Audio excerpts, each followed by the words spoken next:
Baik pemirsa, di segmen terakhir kita dengarkan terlebih dahulu bagaimana mahasiswa menanggapi mengenai pariwisata Indonesia. Silahkan. Terima kasih. Assalamualaikum warahmatullahi wabarakatuh. Saya Mila Sari Tanjung dari Akademi Pariwisata Nusantara Ciputat. Sebelum saya kasih pertanyaan, mungkin saya mau kasih tanggapan. Untuk saya sebagai mahasiswa di dunia pariwisata, saya sangat tidak menyetujui untuk ini. Karena yang kita tahu ada 3 grid, seperti Jakarta, Batam, dan Bali. Oke, kalau untuk insan dunia pariwisata mungkin kita sangat ini income yang sangat bagus buat karir kita. Tapi perlu kita pikirkan, untuk kita stay di Jakarta aja, keluar itu kita udah rumit, apalagi kita mau terima tamu sebanyak ini gitu. Itulah garis besarnya. Dan untuk kedua, baik, mohon maaf waktunya terbatas, Mila. Terima kasih, tapi kami sudah menangkap maksud Anda ya, kekhawatiran mengenai kesiapan juga. Dan tadi kita membahas bagaimana kesiapan di daerah, tapi Mila memberikan satu perspektif lain bahwa kesiapan di Jakarta juga dipertanyakan begitu ya. Pak Dayang, silakan.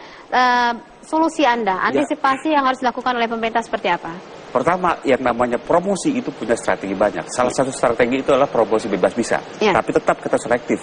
Ada beberapa negara-negara kita garis bawahi untuk tidak dulu. Kedua, image Indonesia di luar negeri juga harus bagus.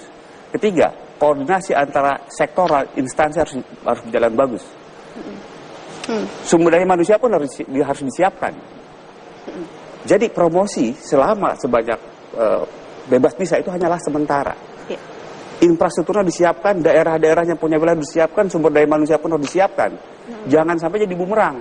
Datang wisatawan banyak, kapok. Begitu kapok, promosi negatif ke luar negeri.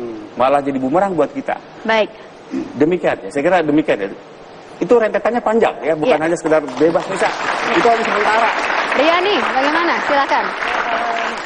Kalau dari saya pribadi, mungkin karena kita ini negara yang beragam, ada banyak sekali hal-hal yang bisa ditawarkan seperti dari kata Pak Dadang. Mungkin salah satu yang bisa dipertimbangkan adalah segmented tourism. Ketika kita dengan keragaman itu, kita punya banyak hal yang bisa ditonjolkan. Dan satu lagi mungkin sedikit, saya yakin Pak Dadang udah sangat paham gitu. Seringkali kita terperangkap oleh dengan yang namanya angka jumlah orang yang datang. Tapi kita lupa berapa sih sebenarnya pendapatan yang kita inginkan gitu. Lebih baik kalau buat saya, kalau segmented tourism kita bikin yang lebih sustainable, kita bisa datengin orang mungkin cuma 100, tapi satu orang membayar $100.000 misalnya. Jangan membayangkan orang mau datang ke sebuah destinasi premium di Indonesia bayarnya cuma 1.000, datangnya 2 juta gitu kan, seperti itu. Nah, walaupun akhirnya, cuma 10 juta orang, tapi kalau lama tinggal 20 hari rata-rata, luar biasa. Jangan takut dengan angka 10 juta. Lama tinggal dan banyak duit yang dia keluarkan itu penting. Baik. Itu aja dari Riani? Aku rasa lebih fokus di pendapatan dan sustainable dari destinasi sama keberlangsungan dari destinasi tersebut ya. Baik. Dari Pak Teguh?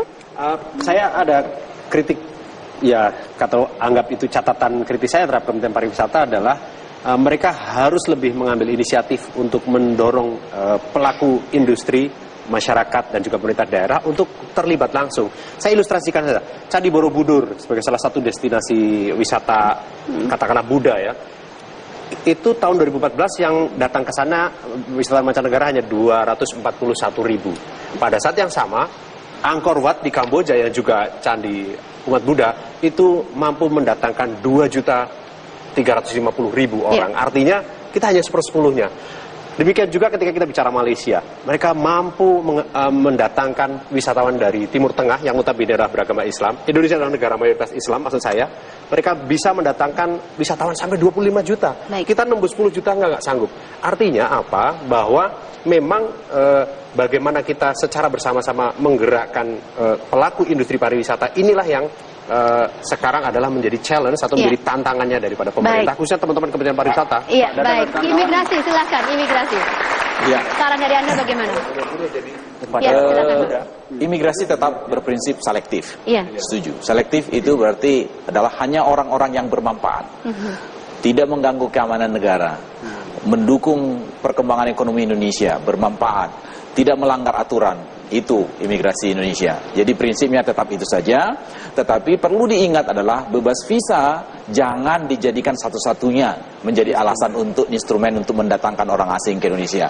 Karena ini akan kebobolan kalau semuanya akan kita buka semua keran ini. Jadi saya kira tetap selektif. Bebas visa jangan lagi tetap kita akan unggulkan. Sejauh ini sudah cukup selektif belum? selektif, kita masih tetap jalan karena kita masih tetap berdasarkan undang-undang bahwa kita tetap diajak untuk merundingkan siapa-siapa subjek-subjek negara tertentu yang bebas ke Indonesia. Jadi tetap dalam forum komunikasi yang mantap sehingga ini hasilnya pun diharapkan hanya orang-orang asing yang bermanfaat untuk Indonesia untuk masuk ke Indonesia ini. Saya kira itu. Pak Dadang, silakan. Baik, jadi dalam rangka mencapai target 20 juta kunjungan wisatawan mancanegara tahun 2019, salah satu instrumennya tadi bebas visa. Tadi disebutkan bukan satu-satunya, oleh karena itu tadi betul infrastruktur kita harus disiapkan, amenitasnya juga harus siap, masyarakat harus siap, Pemda termasuk harus siap, Pemda kabupaten kota ataupun provinsi. Sehingga sekali lagi statementnya bahwa pariwisata didukung oleh berbagai pemangku kepentingan, dan itu mencatatan hari ini bahwa pariwisata tidak bisa sendiri, harus didukung oleh seluruh stakeholder, baik akademisi, bisnis, pemerintah daerah ataupun kementerian dan lembaga, dan juga nanti dukungan dari media tentunya yang. Terus ini curhat atau apa ini Pak sebenarnya? Yang kita sebut pentahelik sebetulnya. Oh begitu ya. Jadi pariwisata harus didukung oleh 5 pelaku. Baik. Ya. Siap. Baik, terima kasih banyak Pak Dada. Tadi Mas Teguh sempat mengatakan bahwa Malaysia begitu ya, satu perbandingan dibanding Indonesia. Malaysia tingkat daya saingnya itu sekarang tuh nomor 25 di dunia.